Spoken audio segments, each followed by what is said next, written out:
नमस्कार मंडळी, शीतल ब्लॉग या मराठी यूट्यूब चॅनलमध्ये मी शीतल तुमचे मनपूर्वक स्वागत करीत आहे. सर्वांना सर्वप्रथम श्री स्वामी समर्थ. आजचा दिवस तुमचा खूप छान आनंदाचा आरोग्याचा जावो हीच बाप्पाचरणी प्रार्थना. आज मी फ्रीजची क्लिनिंग करणार आहे. फ्रीज सगळा साफ करून दाखवणार आहे. चला तर आपण लगेच व्हिडिओला सुरुवात करून घेऊया. आज आपण आपल्या घरातील फ्रीजची स्वच्छता अगदी सोप्या पद्धतीने करणार आहोत. सगळ्यात पहिल्यांदा आपल्याला लाईट बंद करून घ्यायची आहे फ्रीजची आणि नंतर ना फ्रीज मधलं सगळं सामान आहे ना ते सगळं काढून घ्यायचं आहे. आता फ्रीज मधल्या सगळ्या एक एक करून सगळ्या बॉटल काढल्या, पालेभाज्या काढून घेतल्या, दूध ते ठेवलेलं सगळं काढून घेतलं आणि बाजूला साईडला ठेवून घेतलं. आणि जे खराब वस्तू झालेली आहे ना फ्रीज मधली ती मी काढून बाजूला साईडला ठेवली. सामान काढल्यामुळे फ्रीज एकदम स्वच्छ आपल्याला करता येतो. तर सगळे ट्रे ते सगळं काढून घेतलं, काच ही काढून घेतली ट्रेवरची आणि बाजूला साईडला एकदम व्यवस्थित ठेवून घेतली. नंतर नाही तर बघा मी विम लिक्विड घेतलं. विम लिक्विडनं स्वच्छ असं घासून घेते. तर इथं बघा गरम पाण्याचा जास्त वापर करायचा नाही ना, तर हे प्लॅस्टिकचे असतात ना सगळे भांडे फ्रीजमधले ते खराब होऊ शकतात. त्याच्यामुळे मी काय करत असते, साध्या प्लेन पाण्यानेच स्वच्छ करून घेत असते. तर सगळे व्यवस्थित एकदम घासून घेतलं. आपण भाज्या ते ठेवलेले असतात ते ट्रे खराब होतात, त्याच्यामुळे व्यवस्थित मी सगळं घासून घेतलं.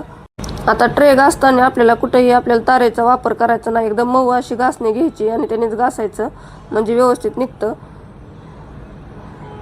नाहीतर सुती कपड्याने तुम्ही घासू शकता.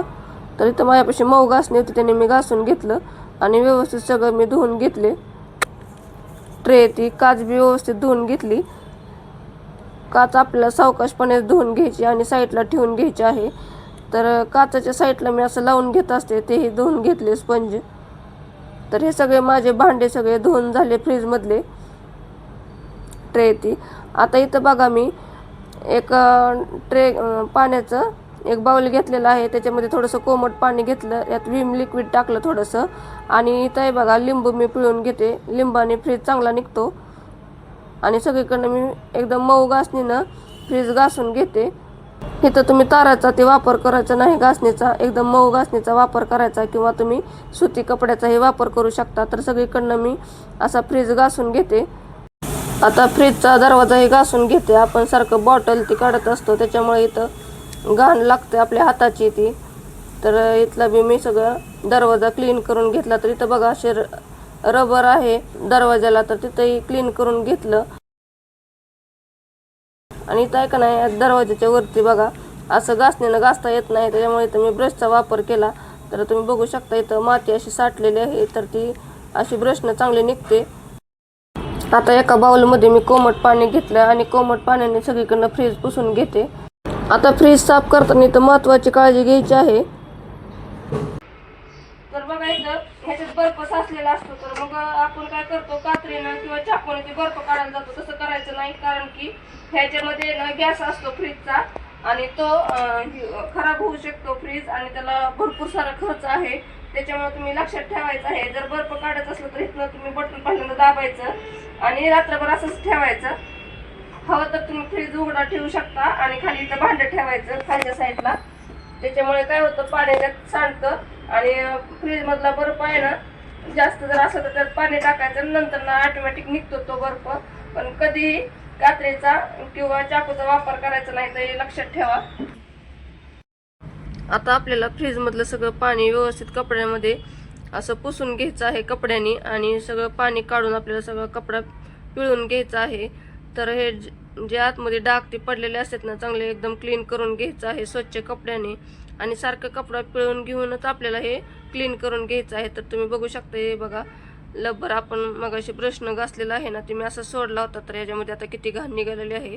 तर हे बी एकदम क्लीन झालेलं आहे. तर तुम्ही बघू शकता आपला फ्रीज एकदम आतनं क्लीन झालेला आहे. तर आता आपण बाहेरच्या साईडनं फ्रीज क्लीन करून घेऊयात. तर फ्रीजच्या वरती मी असे कवर ठेवलेले असते, त्याच्यामुळे धूळ जास्त साचत नाही फ्रीजवरती. हे बघा बाहेरच्या साईडने एकदम फ्रीज मी क्लीन करून घेतला. नंतर कोरड्या कपड्याने ना फ्रीज आपल्याला नंतर अजून एकदा असं साफ करून घ्यायचं आहे, म्हणजे सगळीकडनं पुसून घ्यायचं आहे आणि 5 मिनिटं असं सुकण्यासाठी ठेवायचं आहे. त्यानंतर बघा इथं मी ट्रेमध्ये सगळ्या भाज्या ती भरल्या आणि त्याच्यावरती अशी काच लावली. काच लावताना मी इथं आहे ना एक असं प्लॅस्टिकचा कवर आहे तो लावून घेत असते, म्हणजे काच हलत नाही आणि पडत बी नाही. तर तुम्ही बघू शकता या पद्धतीने तुम्ही लावू शकता. तर ही आयडिया तुम्हाला कशी वाटली ती मला कमेंट बॉक्समध्ये नक्कीच सांगा. आता फ्रीजच्या दरवाजाचे ते लावून घ्यायच्या आणि हे सामान आहे ना सगळं व्यवस्थित ठेवून घ्यायचं आहे. तर माझ्यापाशी हे केकचं सामान ते आहे ना, तर मी आता वरच्या साईडला असं ठेवून घेत आहे.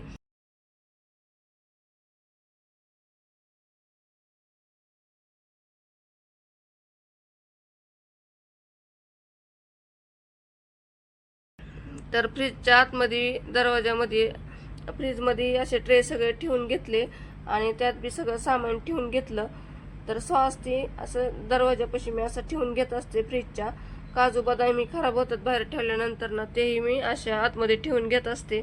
तर तुम्ही बघू शकता या पद्धतीने मी असं सगळं सामान ठेवून घेतलेलं आहे फ्रीजमध्ये. आणि जे सामान मला लागत नाही ना ते मी काढून टाकून दिलेलं आहे. फुलं ती अशी ठेवत असते. तर बघा आपला फ्रीज एकदम क्लीन झालेला आहे. हे बघा आपला फ्रीज एकदम क्लीन झालेला आहे. तर तुम्ही बघू शकता. आता मी फ्रीज चालू केलेला आहे, लगेच बंद करून ठेवते. आजचा व्हिडिओ तुम्हाला फ्रीज क्लीन केलेला कसा वाटला तो मला कमेंट बॉक्स मध्ये नक्कीच सांगा. व्हिडिओ जर आवडला असेल तर व्हिडिओला एक लाईक करा आणि थोडाही तुम्हाला युजफुल वाटला असेल तर चॅनलला सबस्क्राईब करायला विसरू नका. व्हिडिओ बघितल्याबद्दल धन्यवाद.